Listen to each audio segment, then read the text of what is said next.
Welcome back to Fatherhood for the rest of us. Guys, we are going through, this is day 3 of reviewing the conclusion, which is 12 steps or 12, I don't know, synopsis of the Kazdin method for parenting the defiant child. If you're not familiar with the book, here it is. It's the Kazdin method for those. I'm going to put this on the podcast as well.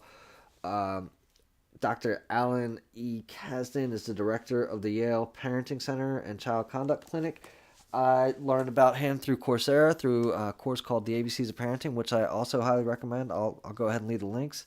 And I'm just going through uh, some of the conclusion, like I said, for you to be able to hear. And I want to keep reinforcing it for me because I found all of it to be extremely valuable. Today, day number 3, I am on 6 out of 12, so we don't have too many more to go. Number 6 is encourage social interaction under your supervision. Be available, but resist the urge to referee. Social interaction is a competency that deserves its own time. Developing friendship and learning how to interact under your supervision and your guidance, but beyond it. So,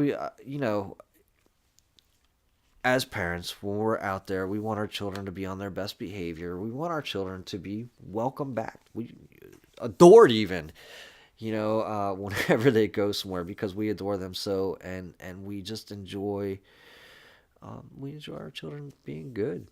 However, there's going to be the moments when our children are not interacting so well, and we want to jump in, but we need to give them an opportunity to work it out themselves.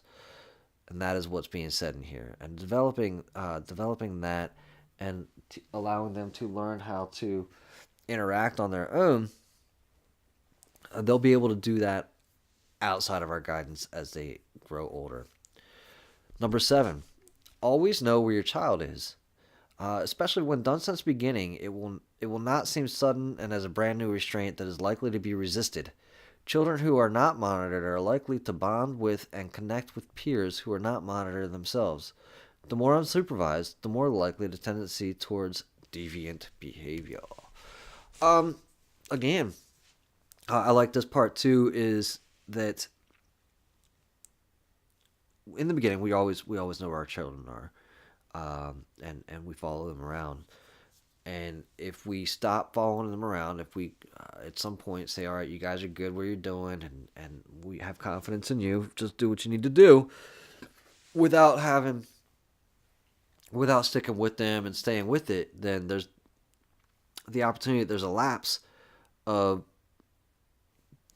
this of this happening in their lives. And as he says, they're going to see it as a brand new restraint. And the older they get, the more compelled that they are to go off and do things on their own and be their own little beings. And so if we throw a restraint at them later, they're gonna fight that. So we want to avoid that. This other part here is the children who are not monitored are likely to bond with and connect with peers who are not monitored themselves.